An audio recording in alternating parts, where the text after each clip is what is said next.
നിലമ്പൂർ ഉപതെരഞ്ഞെടുപ്പിലെ കനത്ത പരാജയത്തിൽ സിപിഐ എക്സിക്യൂട്ടീവിലും രൂക്ഷ വിമർശനം.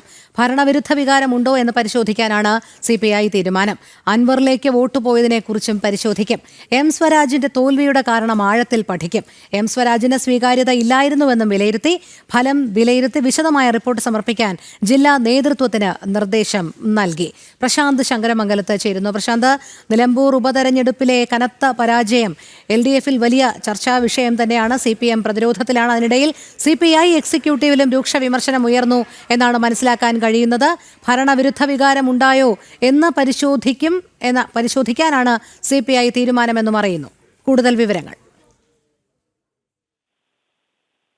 നിലമ്പൂരിലെ സിറ്റിംഗ് സീറ്റ് നിലനിർത്താൻ കഴിയാതെ പോയതിൽ വലിയ പ്രതിഷേധങ്ങൾ ആണ്, വലിയ പൊട്ടിത്തെറികളാണ് ഇപ്പോൾ ഇടതുപക്ഷ മുന്നണിയിൽ ഉയരുന്നതെന്നാണ് നമുക്ക് മനസ്സിലാക്കാൻ കഴിയുന്നത്. നേരത്തെ നമ്മൾ പറഞ്ഞിരുന്നു CPMൽ MV ഗോവിന്ദനെതിരെ ഇതുമായി ബന്ധപ്പെട്ട പടയൊരുക്കം നടക്കുന്നു എന്നടക്കമുള്ള കാര്യങ്ങൾ പറഞ്ഞിരുന്നു. അതിന് പിന്നാലെയാണ് ഇപ്പോൾ CPI എക്സിക്യൂട്ടീവിലും വലിയ രീതിയിൽ വിമർശനങ്ങൾ ഉയരുന്നു എന്ന വാർത്തകൾ കൂടി വരുന്നത്.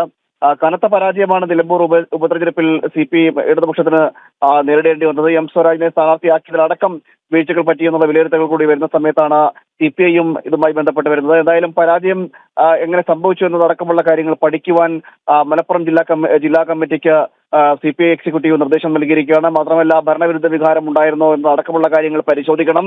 അതോടൊപ്പം തന്നെ അൻവറിന്റെ വോട്ട് കൂടിയതുമായി ബന്ധപ്പെട്ട കാര്യങ്ങളടക്കം പറയുന്നു. ഇതിനെ എല്ലാം പഠിച്ചുകൊണ്ട് റിപ്പോർട്ട് സമർപ്പിക്കണമെന്നാണ് ഇപ്പോൾ CPI എക്സിക്യൂട്ടീവ് പറയുന്നത്. മാത്രമല്ല, സ്വരാജിനെ സ്ഥാനാർത്ഥിയാക്കിയതുള്ള അടക്കമുള്ള പാളിച്ചകൾ പറ്റിയിട്ടുണ്ട് എന്നാണ് മനസ്സിലാക്കാൻ കഴിയുന്നത് പാർട്ടിക്ക്. അതുകൊണ്ട് തന്നെ ഈ വിഷയങ്ങളെല്ലാം സമഗ്രമായി പഠിക്കുവാൻ മലപ്പുറം ജില്ലാ കമ്മിറ്റിക്ക് CPI സംസ്ഥാന എക്സിക്യൂട്ടീവ് ഒരു നിർദ്ദേശം നൽകിയിരിക്കുകയാണ്. വലിയ രീതിയിലുള്ള വിമർശനങ്ങളാണ് ഇപ്പോൾ ഈ നിലമ്പൂർ ഉപതെരഞ്ഞെടുപ്പുമായി ബന്ധപ്പെട്ട് ഇടതുപക്ഷ മുന്നണിയിലും CPIയിലും CPMലും അടക്കമുണ്ടായിരിക്കുന്നത്.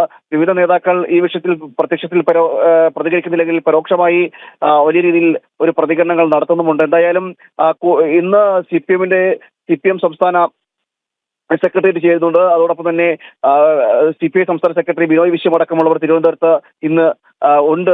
ഇവിടെയെല്ലാം പ്രതികരണങ്ങൾ ഈ വിഷയത്തിൽ ഉണ്ടാകുമെന്നാണ് നമുക്ക് മനസ്സിലാക്കാൻ കഴിയുന്നത്. CPMലും ഒരു വിഭാഗത്തിന് അതൃപ്തി എന്നതുപോലെ തന്നെ CPIയിലും ഇപ്പോൾ ഈ വിഷയത്തിൽ അതൃപ്തി ഉണ്ടെന്നാണ് നമുക്ക് മനസ്സിലാക്കാൻ കഴിയുന്നത്. ശരി, പ്രശാന്താണ് വിവരങ്ങൾ നൽകിയത്.